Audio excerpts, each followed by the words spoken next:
Hi friends, എല്ലാവർക്കും മാത്തൂസ് വ്ലോഗിലേക്ക് സ്വാഗതം. ഇന്ന് ഹെൽത്തിയും അതുപോലെ തന്നെ ടേസ്റ്റിയും ആയിട്ടുള്ള റാഗിക്കുറുക്കാണ് നിങ്ങൾക്ക് ഞാൻ പരിചയപ്പെടുത്താൻ പോകുന്നത്.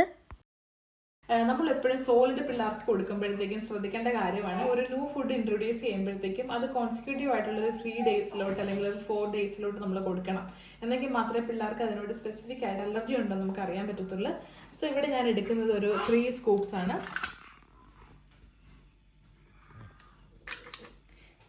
ഇതിലേക്ക് നമുക്കിനി ചെറു ചൂടുവെള്ളം ഒരു 1/2 ഗ്ലാസോളം ഒഴിക്കാം. കാരണം ഇത് കട്ട കെട്ടാതിരിക്കാനായിട്ട് നമ്മൾ കണ്ടിന്യൂസ് ആയിട്ട് ഇളക്കി കൊടുക്കണം. നമുക്ക് നന്നായിട്ടൊന്ന് അരിച്ചെടുക്കാം. നമുക്കിനി മഞ്ഞൾപ്പൊടി നന്നായിട്ട് വേവിക്കാം. ഇതിനകത്ത് എക്സ്ട്രാ നമ്മൾ നേരത്തെ എടുത്ത ആ ഒരു 1/2 ഗ്ലാസ് വെള്ളം കൂടെ നമുക്ക് ആഡ് ചെയ്യാം. നമുക്ക് നന്നായിട്ട് വേവിച്ചെടുക്കാം.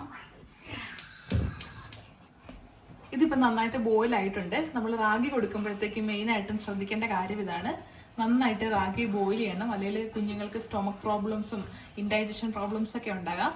ഇതിലോട്ട് ഞാനിനി മധുരത്തിന് വേണ്ടി ആഡ് ചെയ്യുന്നത് പനങ്കൽക്കണ്ടമാണ്.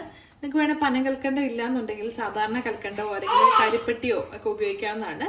ഇപ്പം ഞാൻ മാത്തുവിന് വേണ്ടി ആഡ് ചെയ്യുന്ന പനങ്കൽക്കണ്ടമാണ്. 2-3 പീസ് പനങ്കൽക്കണ്ടം ഞാനിപ്പോൾ ആഡ് ചെയ്തേക്കുവാണ്. ഇതിപ്പം അത് നന്നായിട്ട് തിളച്ചിട്ടുണ്ട്. നമുക്കിനി ഇത് ഓഫ് ചെയ്യാം. ഇനി ഇത് നമുക്കിത് തണുക്കാൻ വേണ്ടിയിട്ട് കുറച്ച് നേരം വെക്കാം. കാരണം തണുക്കും തോറുമാണ് റാഗിയുടെ ഇത് നന്നായിട്ട് കട്ടി പിടിച്ച് നല്ല കുറുക്ക് പരുവത്തിലായി വരുന്നത്. അത് കഴിയുമ്പോഴത്തേക്കും നമുക്ക് ഇതിനകത്തോട്ട് വേണമെങ്കിൽ ഫോർമുല മിൽക്ക് ആഡ് ചെയ്യാവുന്നതാണ്. അങ്ങനെ ടേസ്റ്റിയും ഹെൽത്തി ആയിട്ടുള്ള റാഗി കുറുക്ക് ഇവിടെ റെഡി ആയിരിക്കും. ഇതുപോലുള്ള ഫുഡ് റെസിപ്പീസിന് വേണ്ടിയിട്ട് മാത്തൂസ് വ്ലോഗ് സബ്സ്ക്രൈബ് ചെയ്യുക. അപ്പോൾ അടുത്തൊരു വീഡിയോ വീണ്ടും കാണുന്നത് വരെ താങ്ക് യു ഫോർ വാച്ചിങ്.